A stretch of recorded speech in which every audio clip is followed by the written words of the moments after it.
चिंचवडमध्ये विषारी दारूमुळे 16 जणांचा मृत्यू झालाय। या घटनेची माहिती मिळताच आमदार रोहित पवारांनी तात्काळ मृतांच्या कुटुंबियांची भेट घेतली आहे। सरकारमधील कोणताही नेता तिथं पोहोचायच्या आधी रोहित पवार तिथं पोहोचले।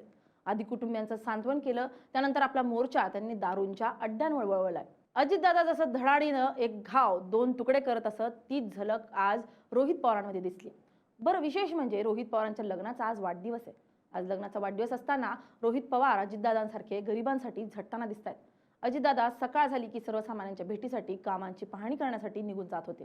त्याच दादांसाठी रोहित आधी CID ऑफिसमध्ये धडकले आणि त्यानंतर त्या घटनेची माहिती मिळताच दादांसारखे फील्डवर उतरले। रोहित पवारांची ही वादळी भेट आणि हा सगळा दारू प्रकार काय आहे नेमका, या व्हिडिओतून पाहूयात। नमस्कार, मी स्नेहल चौधरी, आपण पाहत आहात LS मराठी।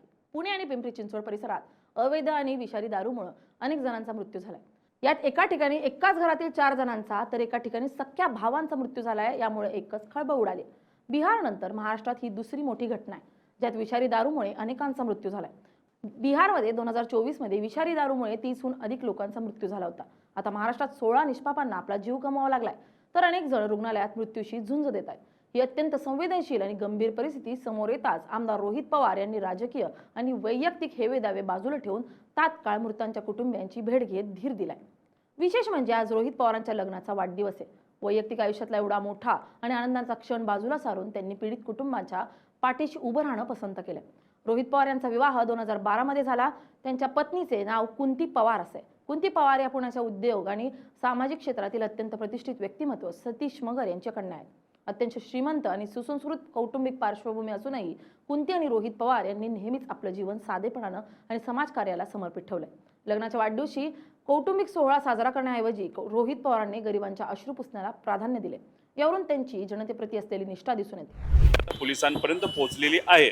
दुसरा विषय आम्ही जो आम्हाला कळाला होता की त्यातला एक जो गुन्हेगार आहे तो स्वतःहून पोलिसांच्या ताब्यात गेला होता, नाही तर स्वतःहून तो हजर झाला होता। पण कदाचित हे CP साहेबांना माहीत नव्हते। खरं तर आश्चर्य आहे की CP साहेबांना या बाबतीत नव्हते। त्याच्याबरोबर पिंपरी चिंचवडला जी घटना घडलेली आहे ज्याच्यामध्ये 13 लोक मृत्युमुखी पडलेले आहेत, त्यात त्यांचं असं मत आहे की आता हे सिद्ध झालेलं आहे की दारू पिऊन ते सगळे 13 लोक त्या भागातले मृत्युमुखी पडलेले आहेत। मग आमचा प्रश्न होता ते बाकीचे 5 जे हडपसर भागातले आहेत त्यांच्याबद्दल काय, तर त्यांनी म्हणलं अजून स्पष्टपणे आम्हाला कळालेलं नाही। पण आम्ही त्याच्यात बोललो की पांढरेवाडी नावाचा जो काय भाग आहे, पांढरेमाळा, तिथं या लोकांनी दारू पिली आणि तिथले 3 लोक मेलेले आहेत। मग सिद्ध होतं हे कुठेतरी दारू पिऊनच मेलेले आहेत। कारण का मी स्वतः ससूनला गेलो होतो, तिथल्या अधिकाऱ्यांनी सांगितले आम्हाला कुठेतरी सांगण्यात आलेलं आहे की याबद्दलची माहिती कोणाला देऊ नका, म्हणजे कॉन्फिडेन्शियल ठेवा।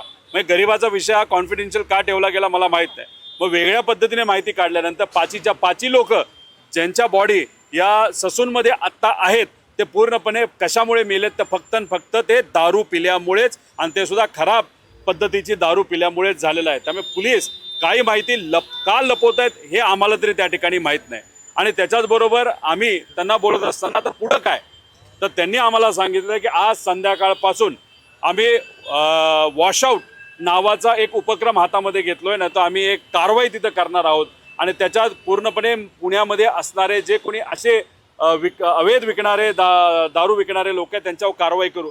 मग आम्ही म्हणालो की मग माणसं मेल्यानंतरच तुम्ही कारवाई करणार का, ते म्हणले दुर्दैवाने ठीक आहे मेलेत, पण याच्या आधी आम्ही 950 कारवाई केलेल्या आहेत। पण मग 950 कारवाई जर तुम्ही केल्या असतील, पोलीस स्टेशनपासून 500 मीटर ते 1 किलोमीटरवर असणारं हडपसरपासून तिथं तुम्हाला कारवाई करता आली नाही का? कुठेतरी एक काम चुकारपणा पोलीस प्रशासनाकडनं होत आहे। मी स्वतः माझ्या सोशल मीडियावर 2 व्हिडिओ आता टाकलेले आहेत ज्याच्यात पोलीस हप्ता वसुली कशा करतात हे त्याच्यावर तिथं सिद्ध होतं। त्यामुळे कुठेतरी हप्ता हा पोलिसांकडनं या अवैध धंदे करणाऱ्या लोकांकडनं घेतला जात होता, आणि त्याच्यातच हे जे 15 लोक 18 लोक आत्ता मृत्युमुखी पडलेत ते पूर्णपणे त्याला जबाबदार हे अवैध दारू विकणारे आहेतच। रोहित पवारांच्या या तत्परतेमुळे राजकीय वर्तुळात आणि नागरिकांमध्ये त्यांच्या कार्यपद्धतीची तुलना यांचे काका आणि राज्याचे दिवंगत उपमुख्यमंत्री अजित पवार यांच्याशी केली जाते। महाराष्ट्राच्या राजकारणात अजितदादा हे त्यांच्या पहाटेच्या दौऱ्यांसाठी, शिस्तीसाठी आणि लोकसंपर्कासाठी ओळखले जातात। महाराष्ट्राच्या राजकारणात अजितदादा हे त्यांच्या पहाटेच्या दौऱ्यांसाठी, शिस्तीसाठी आणि लोकसंपर्कासाठी ओळखले जात होते। सकाळी सूर्य उगवण्यापूर्वीच अजितदादा सरकारी कामांची पाहणी करण्यासाठी, विकास कामांचा आढावा घेण्यासाठी किंवा सर्वसामान्यांच्या भेटीसाठी मैदानात उतरायचे। हा त्यांचा गेल्या अनेक दशकांपासून ठरलेला दिनक्रमच होता। आज रोहित पवार यांच्यातही नेमकी तीच ऊर्जा आणि जनतेसाठी धावून जाण्याची तळमळ पाहायला मिळते. संकटसमयी घरात बसून न राहता थेट ग्राउंडवर उतरणं, प्रशासनाला धारेवर धरणं आणि पीडितांना न्याय मिळवून देण्यासाठी आक्रमक भूमिका घेणं ही रोहित पवारांची शैली अजितदादांच्या प्रशासकीय पकडीची आठवण करून देणारी आहे. त्यामुळे रोहित पवार अजितदादांच्या पावलावर पाऊल ठेवत पुढे जात जनतेची सेवा करत असल्याचं म्हटलं जातं. मृतांच्या नातेवाईकांची भेट घेतल्यानंतर रोहित पवार यांनी या अवैध दारू व्यवसायावर आणि प्रशासकीय दिरंगाईवर तीव्र शब्दात संताप व्यक्त केला. पुण्याच्या परिसरात अशा प्रकारे अवैध धंदे फोफावणे आणि त्यात गरिबांचे बळी जाणे अत्यंत चिंताजनक असल्याचं त्यांनी म्हटलं. या घटनेवरून रोहित पवारांनी पुण्याचे सीपी अमितेश कुमार यांना धारेवर धरलंय. अमितेश कुमार पुण्यात आल्यापासून अनेक गंभीर घटना घडल्यात. ते फक्त आमच्या लोकांवर गुन्हे दाखल करतात, पुण्यात कोयता गँगचा धुमाकूळ पाहायला मिळतो, अशी टीका रोहित पवारांनी केली आहे. रोहित पवारांमध्ये अजितदादांची शैली दिसते का? रोहित पवार अजितदादांच्या पावलावर पाऊल ठेवून पुढे जात आहेत का? तुम्हाला काय वाटतं कमेंट करून नक्की सांगा. Bureau report LS Marathi.